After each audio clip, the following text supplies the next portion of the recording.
Hello everyone and welcome to Accessible Tech Thursdays. Today, in this final session, we're covering the TechAbility Standards. It's with myself, Neil Beck, and also got Erica Smith on the line as well. Thank you all for joining us today. We've made this the last session and to kind of pick up the pieces of anything that's been left over or any further support that you might need.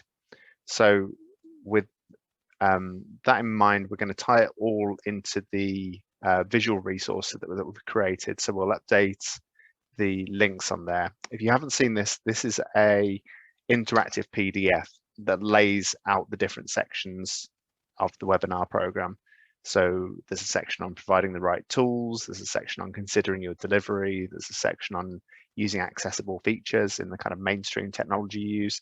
And it's just our map of how to use the webinar program because we think it's quite useful to have that. So yeah, we'll be updating that after today to form the complete resource. And today we're going to be answering two kind of main questions with accessible technology for education. Where do we begin and what should we be doing? And to do that, we're going to cover something that we call the TechAbility Standards. So TechAbility is an organization that was set up by Natspec and also funded by Karten. So Natspec are the National Specialist College Association. Karten are a vocational training group, so they have centres all around the UK and beyond. And their focus is on using technology to improve independence. So TechAbility do webinars, conferences, training, lobbying, advocacy, create resources, carry out assessments. And it was through the consultation visits that it became clear that just having a visit with an organization, you can only do so much. You can only support people one-to-one and give them so much, and it's a snapshot in time. It's just that one time that you get to see them and deal with their problems. You don't get that kind of ongoing support, and you're not necessarily empowering them to kind of take ownership of this. So we wanted to create something that would form a kind of ongoing basis and a set of standards. So that's what we did. So we wanted it on a number of different purposes. We wanted people to know what excellent looks like. So we've been to lots of specialist colleges and seen what the best kind of assistive technology was and how that had the best impact for learners. And we wanted other people to kind of see what were the things that had stood out for us. We wanted people to be able to self-assess, to kind of look down this list of standards. We wanted people to have inspiration to actually have a read down and pull out things that they thought would be really exciting to try with learners. We wanted people to be ready for inspection. With the changes in Ofsted, technology isn't assessed for in itself, but it is in terms of quality of learning, and especially if we consider the impacts of lockdown and kind of blended learning and things like that, then being able to understand technology and have accessible technology has a major impact on your quality of teaching and learning. And also knowing where to get help. So we've made sure to signpost people on from the resources to different organizations or useful links that we think people might like. So what do these look like? Let's have a look. So I've created a bit.ly link that's bit.ly TA standards there. So I'll click on that and then I'll change my share to that. So these are the TechAbility standards. I'll put them in the chat pane as well. There we go. So first of all, we're just kind of explaining how we came to use the standards, what they're used for, and then we've separated them into different categories, and we've tried to do dual coding with this. So we've tried to have pictures with them that match the word that goes there. So one of the key areas that we've dealt with and in this webinar program as well is assessment. So we set some standards and then we expand on them. So the first one is trained staff. Learners being assessed for their technology needs by appropriately trained and experienced staff. That's the first standard. And then we also go into a bit more detail, including an essential digital skills framework. We signpost ACENTers training. And we also cover kind of YouTube videos and resources and things like that. So that's assessment. And then we go on to talk about standardized assessment, setting a review point, using an appropriate environment, accessible documentation, and appropriate equipment. So if you're an organization looking to start assessing your learners, whether that's informally or formally, to know what technology they need, hopefully it's a really good point to start from. But that's the good thing about the standards, is you can use them however you want. So if you just wanted to go straight to the tools and find out what are the pieces of equipment that we should be using, then you can have a look. And we've broken them down into cause and effect, physical access, text to speech, prediction, speech and dictation, physical environments, auditory navigation, Zoom functions, screen readers.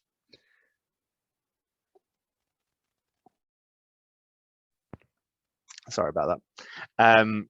So we've split all those into the different sections, and we understand that these won't be appropriate for everyone. These were designed for specialist education, and actually I wasn't sure how useful these would be to coming into a mainstream environment, but the feedback that we've had from schools at every different level is that these still apply, and that there's just some that just aren't as relevant. And we cover all the things behind the scenes as well. So things like access to IT services, CPD and training. And we've tried not to make this too overwhelming. We've kept them quite concise. We haven't tried to make it an exhaustive document. It's not an encyclopedia. It's just a kind of assistive technology 101, kind of covering all the bases, but just to a small amount of details. So I'll just switch back to the presentation. So the different areas that we've listed there are assessment, access skills, delivery, so how you teach, appropriate tools, visual methods of working, appropriate devices, innovation, communication tools, access to IT services, independence, CPD and training, considering transition. So we've created this resource as a Creative Commons licensed resource. So you can use this however you want, but as long as you kind of reference back to the original resource, just so we want people to kind of know where it all comes from and that they can see the most up-to-date version of it as well. And we're going to be adding a new one based on blended and online learning to recognize the changes that have happened in the last year. So we're looking at a continuity of AT solutions, so the technology moving with the learners, which is a real challenge, but it's something that we definitely want to aspire to. Sharing live sessions online, accessing therapies, and we've done a therapies webinar in this series as well. Digital fatigue, safeguarding, staff expertise. So we've tried to cover some of the things that we think will help people for the technology to be accessible.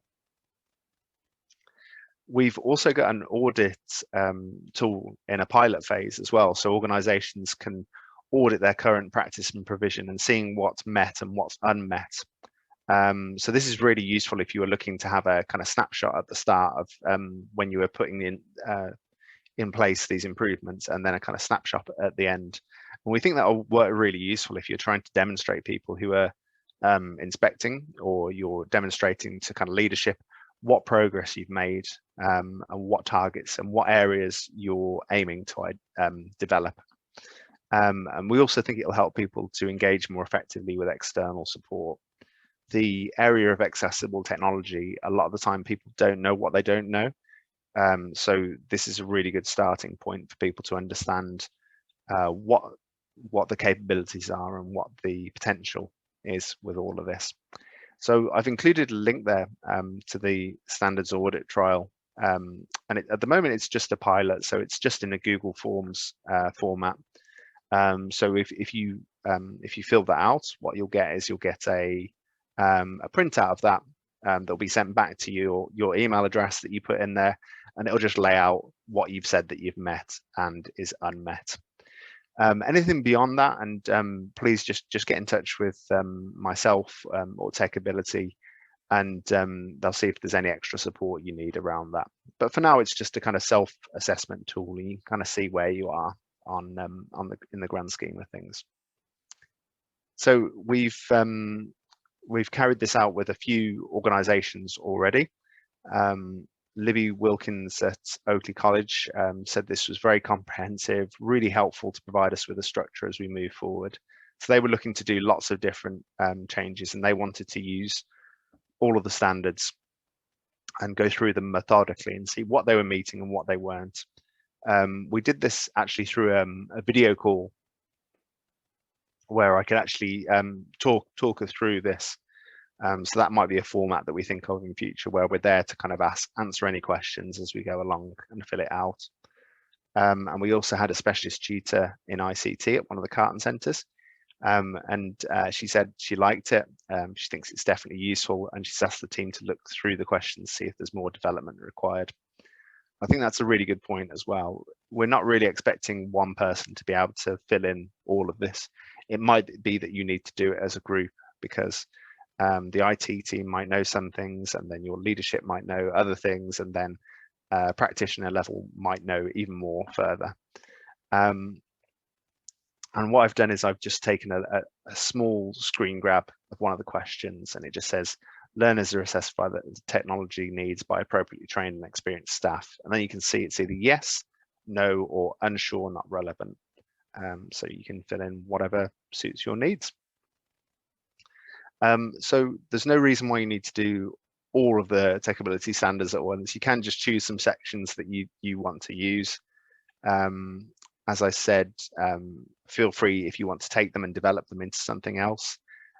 We want this to be a free resource for people to be able to use and to take with them wherever they go. So that's the end of the overview of the TechAbility standards.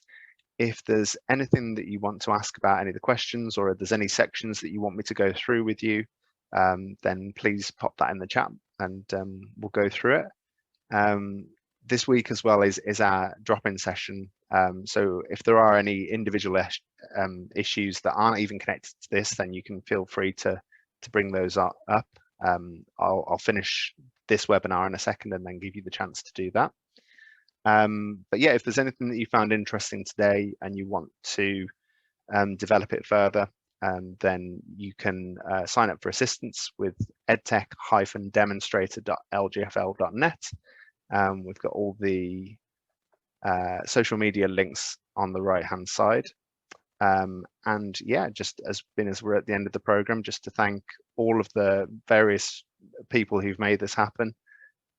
So yeah, thanks to Balcarras, to High Furlong, to London Grid for Learning, Sheffield Hallam University, the ETF, to Ty Goddard, Nick Ponsford, to Erica Smith, who we've got on the line, and yeah, Balcarras School as well, and all of our guests that are too many to name, otherwise I'd be here for another 10 minutes. So thank you all for attending today. If you want to check out the rest of the program, I'll put that in the chat pane, and I'll just say thank you and goodbye.